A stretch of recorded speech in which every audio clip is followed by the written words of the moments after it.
Grabe. Kain tayo.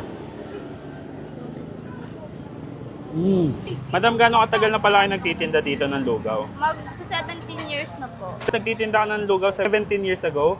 Yes po. Kakailang ganto kayo ng lugaw sa isang araw? Mga 3 kaldero po.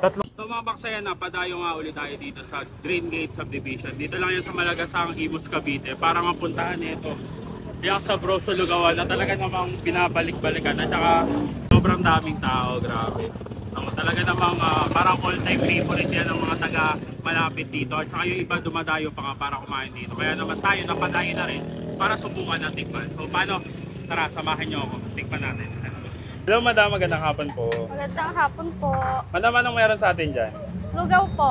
Lugaw at Pares. pares. Ano pang meron bukod sa lugaw at pares? Tokot baboy po. Tapos mami.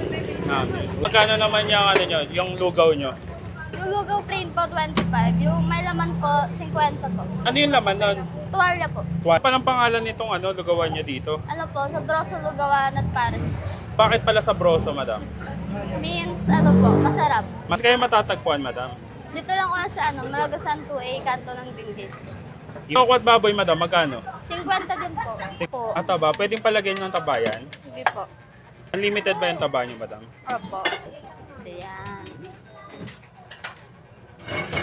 Ano yung nilalagay nyo, madam? Spring onions po. And bawang po. Bawang. Ito ko yung tokot baboy. Tokot baboy. Yung suka nito, madam, doon na sa Nasa lamesa. lamesa po. Magkano yung ganito? 50 po. 50. Anong oras naman kayo na pwedeng puntahan dito para kumain? 24 hours po. 24 hours, so kahit anong oras pwedeng Opo, kumain yes dito. po. Madam, gaano katagal na pala kayo nagtitinda dito ng lugaw? Mag-17 years na po. 17 years nagtitinda ka ng lugaw, 17 years ago? Yes po. Nandito ka na nun? Ay, wala pa. Wala pa. Nakakailang naman kayo? Nakakailang ganto kayo ng lugaw sa isang araw? Mga 3 kaldero po. 3 kaldero. Mga ilang kilo ba yung isang kaldero nyo? 10 kilo po. 10 kilo, grabe. Nauubos niyo lahat yon. Yes po. Tapos bukod pa yung mami at saka yung pares. Opo, iba pa po.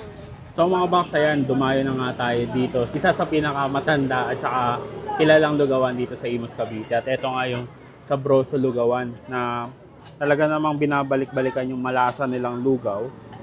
At yung iba pa nilang tinda tulad ng mami at pares. Pero ito yung in-order natin kasi mas malugaw tayo kaysa sa mas mapares. Order din ako nung kanilang tokot baboy yan. So ito 50 pesos, 50 pesos. So 100 pesos. Sobrang dami na nito. Tsaka yung tokot baboy nila, guys, hindi lang puro tokwa, talagang maraming baboy. Lugaw with laman. Ayan, 50 pesos. May tuwalya na yan, tapos anli taba. Grabe. Ilaman yan. Kain tayo.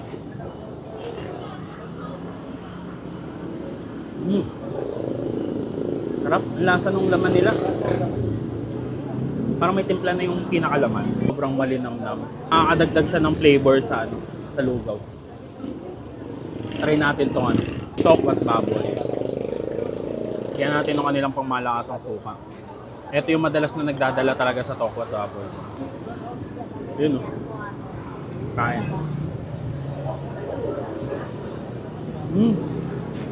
Suka pa lang, okay na. Sarap. Nasusundan mo nito. Pero alam niyo madalas na ginagawa ko pag ganito. Yung lugaw na may laman, ginagawa ko yung overload. Halo natin yan, no?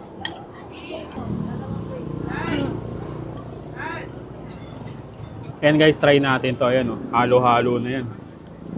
May tokwa, may tuwalya, may lechong kawali. Saka syempre may taba. Grabe. Kain tayo.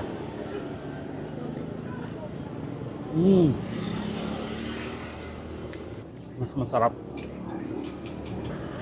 Kasi mas marami siyang laman. Dahil wala silang overload yan. Tayo na lang yung gumawa ng overload. Kaya na to guys. Dito lang yan sa Broso Lugawan. Dito lang sa may kanto ng Green Gate. Sa Malagasang, Imus, Cavite. And open nga sila 24 hours. Kaya pwede nyo dayuhin kahit anong oras. So paano? Kakain muna ako. Kita-kits sa susunod kung dadayuhin ko saan may masarap, mura at kakaibang kainan. And don't forget to eat, ride and grind. Let's go. Kain tayo. Let's go!